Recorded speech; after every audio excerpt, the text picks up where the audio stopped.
नमस्कार, सारा education hub में आपका स्वागत है। तो चलिए आज की चर्चा शुरू करते हैं। आज हम भारत की एक बेहद अहम और कह सकते हैं सामयिक विषयों पर गहराई से बात करेंगे। पहला तो है संयुक्त राष्ट्र में सुधारों के लिए भारत की जो मांग तेज हो रही है, जैसा न्यूयॉर्क में हालिया महासभा सत्र में भी दिखा।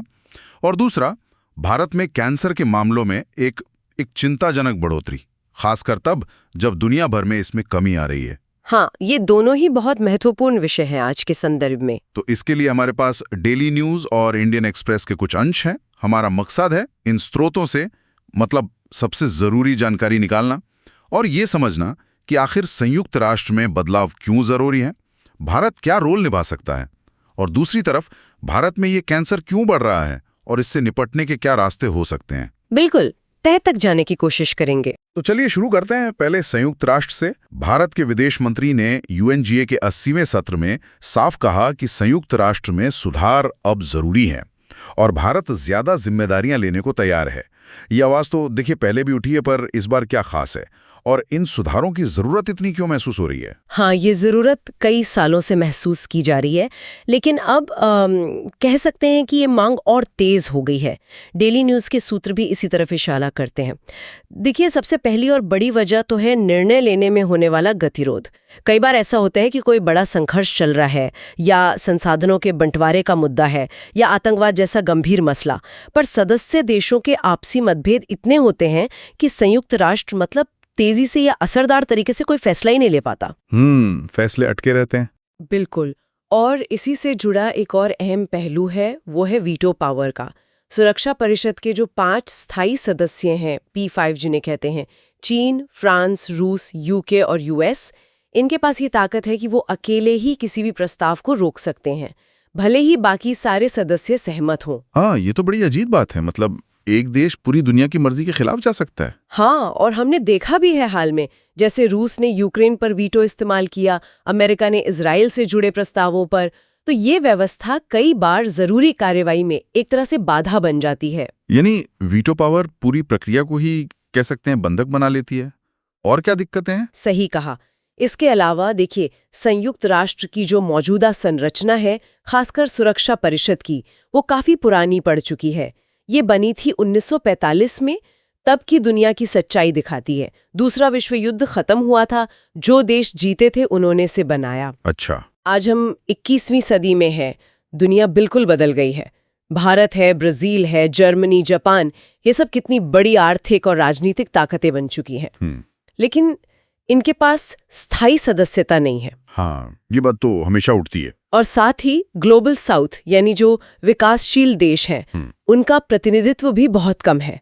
तो इससे संगठन की वैधता, उसकी लेजिटिमेसी और उसकी प्रासंगिकता, दोनों पर ही सवाल उठते हैं। दुनिया आगे बढ़ गई, पर सुरक्षा परिषद 1945 में ही अटका हुआ है। बिल्कुल। एक तरह से कह सकते हैं कि ये घड़ी 1945 पर रुकी हुई है, और यही अंतर उसकी प्रभावशीलता को कम कर रहा है। फिर एक और बात है, बड़े बड़े संघर्षों को रोकने या सुलझाने में भी संयुक्त राष्ट्र अक्सर कह सकते हैं नाकाम रहा है। सीरिया को देख लें, सूडान, म्यांमार, कितने उदाहरण हैं। हाँ, हाल के ही उदाहरण हैं ये सब। हाँ, कई बार तो आंतरिक मतभेद होते हैं, या फिर जो शांति सेना भेजी जाती है उसका जनादेश बहुत कमजोर होता है। और इतिहास में भी देखें तो बोस्निया और रवांडा की जो विफलताएं थीं, वो भी इसकी प्रणालीगत कमियों को दिखाती हैं। फिर एक वित्तीय निर्भरता का भी मुद्दा है।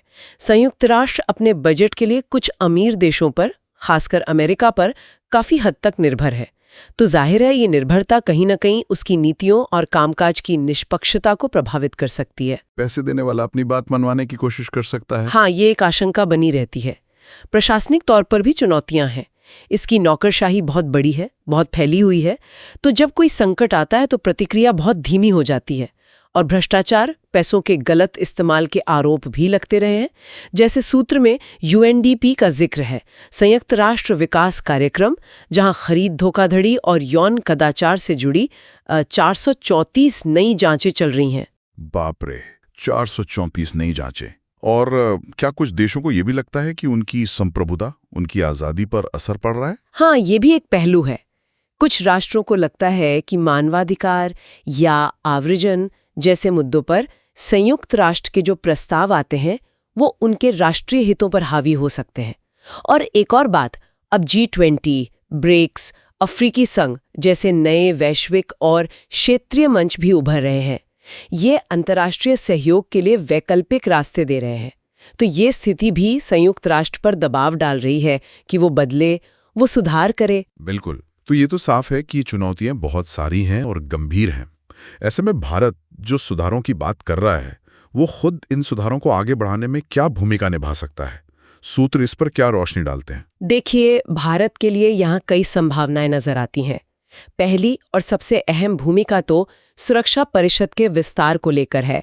भारत G4 समूह का सदस्य है। इसमें ब्राजील, जर्मनी और जापान भी हैं। ये चारों ही देश स्थायी सदस्यता के बड़े दावेदार हैं। हाँ, G4 का नाम तो अक्सर सुनते हैं। हाँ, और ये एक दूसरे की दावेदारी का समर्थन भी करते हैं। इनका प्रस्ताव है कि सुरक्षा परिषद में स्थायी और अस्थायी दोनों तरह की सीटें बढ़ाई जाएं। खास तौर पर अफ्रीका, एशिया प्रशांत, लैटिन अमेरिका और पश्चिमी यूरोप के लिए 6 नई स्थायी सीटें बनाने की बात है। ये जो पुरानी P5 वाली संरचना है, उसे बदलने की कोशिश है। अच्छा। दूसरी बात, भारत ग्लोबल साउथ यानी विकासशील देशों की आवाज बन सकता है और उनके हितों को आगे रखकर सुधारों की पैरवी कर सकता है। जैसे जलवायु न्याय का मुद्दा है, सतत विकास है, समान आर्थिक अवसर, ये सब विकासशील देशों के लिए बहुत अहम है। पर क्या इसमें एक मुश्किल नहीं होगी? G4 के अपने हित हैं, स्थायी सदस्यता चाहिए, और ग्लोबल साउथ के हित ज्यादा व्यापक हैं। क्या भारत इन दोनों में संतुलन बना पाएगा? ये बहुत अच्छा सवाल है। निश्चित रूप से ये एक चुनौती है। भारत को G4 के लक्ष्यों और ग्लोबल साउथ के व्यापक हितों के बीच एक संतुलन साधना होगा। लेकिन भारत की जो स्थिति है, उसकी जो पहचान है, वो उसे दोनों के बीच एक पुल का काम करने में मदद कर सकती है। तीसरी भूमिका हो सकती है बहुपक्षवाद को यानी मल्टीलैटरलिज्म को मजबूत करने की। आज हम देख रहे हैं बड़ी ताकतों के बीच तनाव बढ़ रहा है। ऐसे में भारत संवाद और कूटनीति की बात कर सकता है।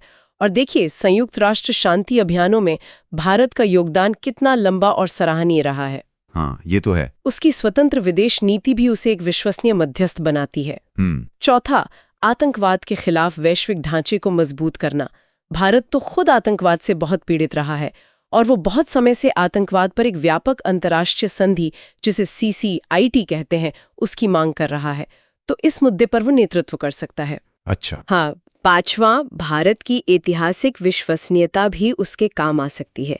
उपनिवेशवाद के खात्मे में, मानवाधिकारों के समर्थन में, रंगभेद विरोधी आंदोलनों में, शांति स्थापना में भारत का रिकॉर्ड अच्छा रहा है। और आखिर में भारत अपनी सॉफ्ट पावर का इस्तेमाल कर सकता है। जैसे अंतर्राष्ट्रीय योग दिवस की पहल को देखिए। हाँ, वो तो बहुत सफल रही। हाँ, रिकॉर्ड 17 देशों ने उसका समर्थन किया। ये दिखाता है कि भारत में वैश्विक सहमति बनाने की क्षमता है। तो मतलब भारत के पास तर्क भी हैं और एक तरह से एक योजना भी दिखती है। लेकिन ये सुधार सिर्फ कागज पर ना रह जाएं, इन्हें हकीकत में कैसे बदला जाए? क्या इसके लिए कुछ ठोस कदम सुझाए गए हैं? हाँ, सूत्र कुछ ठोस कदमों का सुझाव देते हैं ताकि ये प्रक्रिया सिर्फ बातचीत तक ना अटकी रहे। पहला है पाठ आधारित वार्ता, जिसे टेक्स्ट बेस्ड नेगोशिएशंस या TBN कहते हैं, उसे अपनाना। अभी तक जो बातचीत होती है, इंटर गवर्नमेंटल नेगोशिएशंस IGN, वो ज्यादातर सामान्य चर्चा होती है, कोई लिखित मसौदा सामने नहीं होता। अच्छा, मतलब हवा में बातें होती हैं ज्यादातर, कह सकते हैं। तो सुझाव ये है कि अब एक लिखित मसौदे पर बात हो और एक तय समय सीमा हो ताकि कुछ नतीजा निकले। दूसरा, वीटो पावर में सुधार। ये जाहिर है सबसे मुश्किल मुद्दा है। हाँ, इस पर तो P5 देश शायद ही राजी हों। बिल्कुल, लेकिन सुझाव है, जैसे कि नरसंहार, युद्ध अपराध जैसे जो बहुत गंभीर मामले हैं, उनमें वीटो के इस्तेमाल पर रोक लगे। या फिर ऐसा हो कि अगर किसी ने वीटो किया है तो उसे महासभा में 2/3 बहुमत से रद्द किया जा सके। कुछ इस तरह का। ये तो बहुत बड़ा बदलाव होगा अगर मुझे पाया तो। हाँ, बहुत बड़ा। तीसरा सुझाव है सदस्यता को योगदान से जोड़ना। मतलब जो देश संयुक्त राष्ट्र के कामों में ज्यादा योगदान देते हैं, जैसे शांति सेना में सैनिक भेजना या मानवीय मदद देना, उन्हें प्रतिनिधित्व में थोड़ा ज्यादा वजन मिले। हालांकि इसमें देशों की भुगतान करने की क्षमता यानी एबिलिटी टू पे का जो सिद्धांत है, उसे भी ध्यान में रखना होगा। एक संतुलन बनाना होगा। हाँ। चौथा, जवाबदेही और पारदर्शिता बढ़ाना। इसके लिए वोटिंग के नियमों को सुधारना ताकि फैसले अटके नहीं, और संयुक्त राष्ट्र के जो बड़े कार्यक्रम चलते हैं उनकी ऑडिट रिपोर्ट सार्वजनिक करना। 5वां, ग्लोबल साउथ की आवाज को संस्थागत रूप देना, मतलब विकासशील देशों के बीच तालमेल के लिए कोई स्थायी मंच बनाया जाए, या फिर G4 और अफ्रीकी संघ जैसे जो मौजूदा गठबंधन है उन्हें और मजबूत किया जाए। यानी मिलकर आवाज उठाएं। बिल्कुल। और अंत में सुधारों को टिकाऊ बनाने के लिए कुछ सुरक्षा उपाय भी जरूरी हैं। जैसे मान लीजिए नए विशेषाधिकार दिए जाते हैं तो उनका गलत इस्तेमाल ना हो। इसके लिए क्लॉबैक क्लॉज हो सकता है, यानी जरूरत पड़ने पर विशेषाधिकार वापस लिया जा सके, या सनसेट क्लॉज हो, मतलब एक तय समय के बाद वो प्रावधान अपने आप खत्म हो जाए।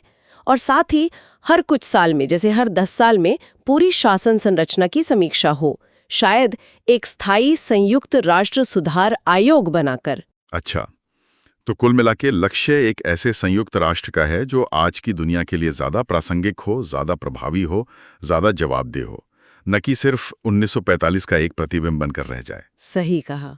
चलिए अब रुख करते हैं एक दूसरे लेकिन उतने ही गंभीर मुद्दे की ओर, भारत में कैंसर की स्थिति। इंडियन एक्सप्रेस में लैंसेट की ग्लोबल बर्डन ऑफ डिजीज यानी GBD रिपोर्ट का हवाला दिया गया है, और ये बताया गया है कि जहां दुनिया में कैंसर की दर कम हो रही है वहीं भारत में ये बढ़ रही है। ये आंकड़े क्या कहते हैं? ये तो काफी चौंकाने वाला है। हाँ, ये रिपोर्ट वाकई बहुत चिंताजनक तस्वीर पेश कर रही है। सूत्र बताते हैं कि अगर हम वैश्विक स्तर पर देखें तो 1990 से 2023 के बीच कैंसर होने की जो दर है, इंसिडेंस रेट, वो प्रति 1 लाख लोगों पर 220.6 से घटकर 205.1 हो गई। मतलब दुनिया में कम हुई है, कमी आई है। लेकिन इसी दौरान भारत में ये दर 84.8 से बढ़कर 107.2 प्रति 1 लाख हो गई। बढ़ गई। उल्टा ट्रेंड है भारत में। बिल्कुल उल्टा। और यही रुझान कैंसर से होने वाली मृत्यु दर यानी मोर्टेलिटी रेट में भी है। दुनिया में ये दर कम हुई, पर भारत में 1990 में ये 71.7 प्रति 1 लाख थी, जो 2023 में बढ़कर 86.9 प्रति 1 लाख हो गई। ओह, और कुल मामलों की संख्या क्या है? 2023 में भारत में अनुमान लगाया गया है कि करीब 15 लाख नए कैंसर के मामले सामने आए और 12 लाख से ज्यादा मौतें हुईं। 15 लाख नए मामले और 12 लाख मौतें, ये आंकड़े तो डराने वाले हैं। हाँ, ये संख्या बहुत बड़ी है। और एक और परेशान करने वाली बात रिपोर्ट में ये है कि कैंसर का जो बोझ है वो निम्न और मध्यम आय वाले देशों, जिन्हें LMICs कहते हैं, उन पर ज्यादा पड़ रहा है। भारत भी इसी श्रेणी में आता है। दुनिया के आधे से ज्यादा नए मामले और करीब 2/3 मौतें इन्हीं देशों में होने का अनुमान है। अच्छा, और रिपोर्ट में उन कारणों की भी बात है जिन्हें हम बदल सकते हैं, मॉडिफाइबल रिस्क फैक्टर्स कहते हैं शायद। बिल्कुल, ये बहुत महत्वपूर्ण बिंदु है। विश्व स्तर पर देखें तो करीब 42% कैंसर मौतें ऐसे कारणों से जुड़ी हैं जिन्हें बदला जा सकता है, जैसे तंबाकू का इस्तेमाल, शराब पीना, खराब खानपान, मोटापा, कुछ तरह के संक्रमण। तो करीब 42% दुनिया में, भारत में ये कितना है? भारत के लिए यह आंकड़ा चौंकाने वाला है। अनुमान है कि यहाँ लगभग 70% कैंसर मौतें इन रोके जा सकने वाले कारणों से जुड़ी हो सकती हैं। 70%? मतलब 2/3 से भी ज्यादा मौतें ऐसी वजहों से हो रही हैं जिन पर काबू पाया जा सकता है। हाँ, ये आंकड़ा हमें गंभीरता से सोचने पर मजबूर करता है। रिपोर्ट 2050 तक वैश्विक स्तर पर कैंसर मामलों में 75% वृद्धि का अनुमान भी लगाती है। और भारत में जो कैंसर मौत के प्रमुख कारण बन रहे हैं उनमें स्तन कैंसर, फेफड़ों का कैंसर, ग्रासनली, मुंह का कैंसर, गर्भाशय ग्रीवा का कैंसर, पेट का कैंसर और बड़ी आंत का कैंसर शामिल है। 70% कैंसर मौतों का रोके जा सकने वाले कारणों से जुड़ा होना, ये तो मतलब रोकथाम की कितनी बड़ी गुंजाइश है ये दिखाता है। भारत में इस बढ़त के पीछे खास वजहें क्या बताई गई हैं? सूत्र में एक कैंसर नाम का स्मरक, एक मेमोनिक इस्तेमाल हुआ है, जरा इसे समझाएं। हाँ, ये कैंसर स्मरक मतलब इसके हर अक्षर से कारण जुड़ा है जो भारत में कैंसर के बढ़ते बोझ को समझने में मदद करता है। सी, चेंजिंग डेमोग्राफीज यानी बदलती जनसांख्यिकी।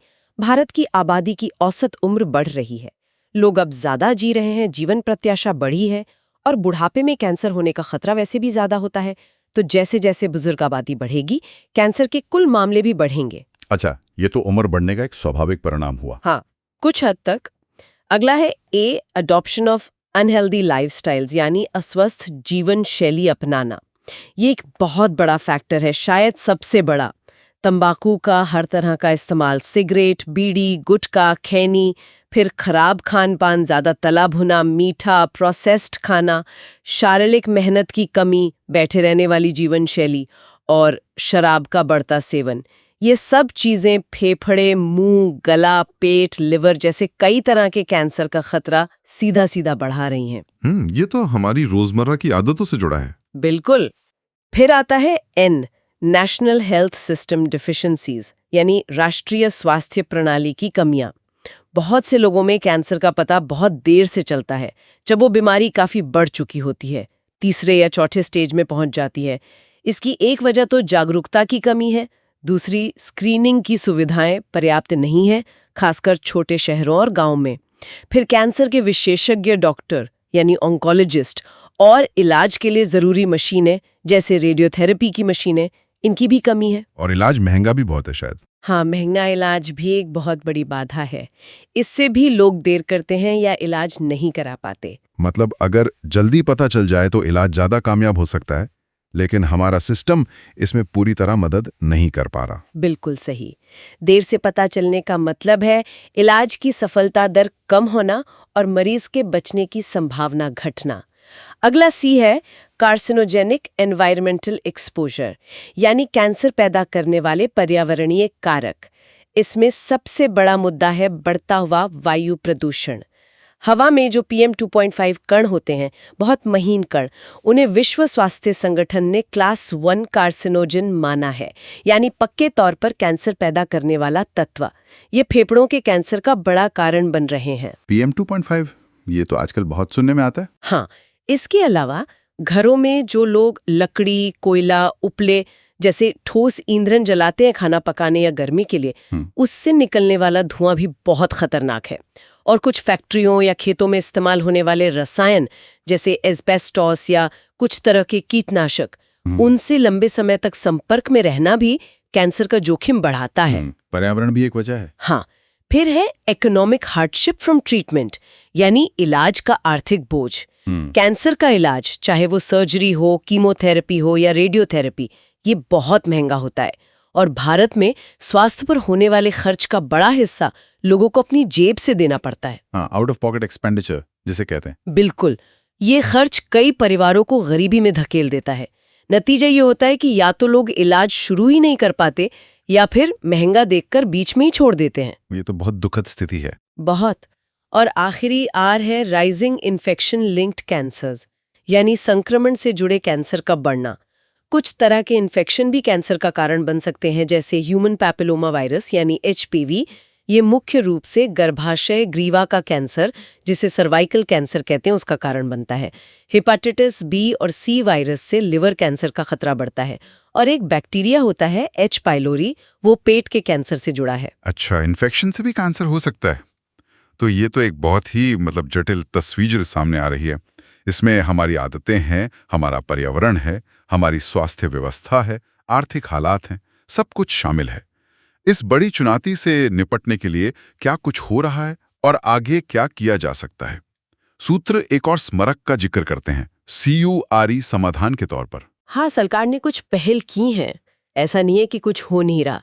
जैसे एक राष्ट्रीय कार्यक्रम चल रहा है NPCDCS, जो कैंसर के साथ साथ डायबिटीज, हृदय रोग और स्ट्रोक के रोकथाम और नियंत्रण के लिए है। एक नेशनल कैंसर ग्रिड भी है, जो देश के बड़े कैंसर सेंटर्स को आपस में जोड़ने का एक नेटवर्क है, ताकि इलाज में तालमेल बेहतर हो। राष्ट्रीय कैंसर जागरूकता दिवस मनाया जाता है और सर्वाइकल कैंसर को रोकने के लिए HPV वैक्सीन को राष्ट्रीय टीकाकरण कार्यक्रम में शामिल करने के प्रयास भी चल रहे हैं। हाँ, HPV वैक्सीन की बात तो काफी चल रही है। हाँ, अब अगर हम क्योर स्मारक के जरिए सुझाए गए उपायों को देखें तो C कंट्रोल कार्सिनोजेंस, यानी कैंसर पैदा करने वाले कारकों पर नियंत्रण। इसमें सबसे पहले तो तंबाकू पर लगाम कसना बहुत जरूरी है। जो तंबाकू नियंत्रण कानून है, कोटपा 2003, उसे और सख्ती से लागू करने की जरूरत है। तंबाकू उत्पादों पर टैक्स और बढ़ाना चाहिए। टैक्स बढ़ाने से खपत कम होती है। हाँ, ऐसा माना जाता है कि टैक्स बढ़ाने से खासकर युवाओं में खपत कम होती है।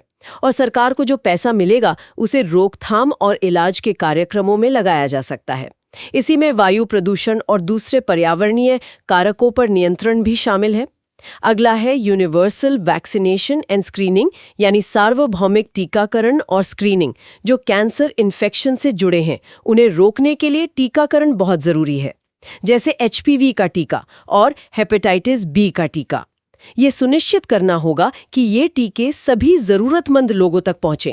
खासकर लड़कियों के लिए HPV वैक्सीन। हाँ, सर्वाइकल कैंसर रोकने के लिए लड़कियों को सही उम्र में HPV वैक्सीन देना बहुत महत्वपूर्ण है।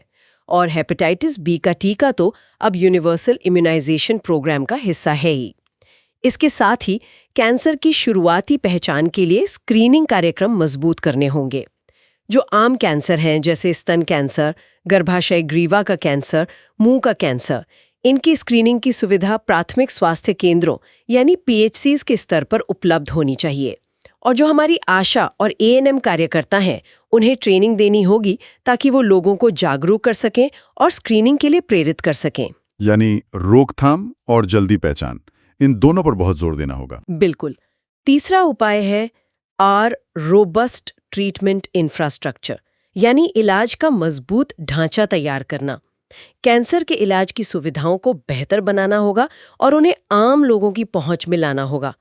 आयुष्मान भारत जैसी जो स्वास्थ्य बीमा योजनाएं हैं उनका दायरा और बढ़ाया जा सकता है ताकि उनमें सभी तरह का कैंसर इलाज शामिल हो। सरकारी अस्पतालों में कैंसर के इलाज की क्षमता बढ़ानी होगी, नई रीजनल कैंसर सेंटर खोलने होंगे, मौजूदा अस्पतालों में अच्छे ऑन्कोलॉजी विभाग बनाने होंगे। लक्ष्य ये होना चाहिए कि इलाज की वजह से किसी पर भारी आर्थिक बोझ न पड़े, जेब से होने वाला खर्च कम हो। हाँ, ये बहुत जरूरी है। और चौथा है एविडेंस एंड रिसर्च, यानी सबूत आधारित नीतियां और अनुसंधान। सही नीतियां बनाने के लिए हमें सटीक आंकड़ों की जरूरत होती है।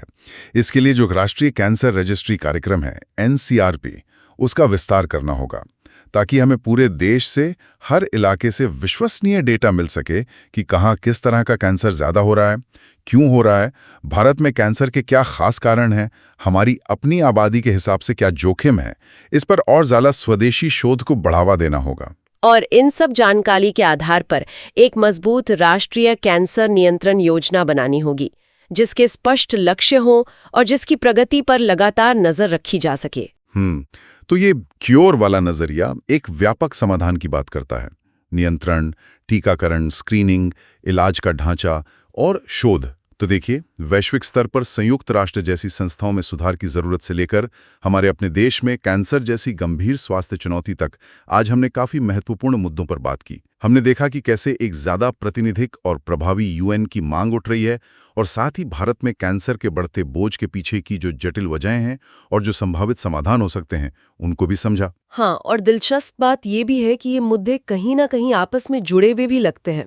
देखिए, वैश्विक स्वास्थ्य के रुझान हो या राष्ट्रीय नीतियां हो या हमारी अपनी जीवन शैली हो और यहाँ तक कि अंतर्राष्ट्रीय संबंध, ये सब मिलकर लोगों की जिंदगी पर सीधा असर डालते हैं।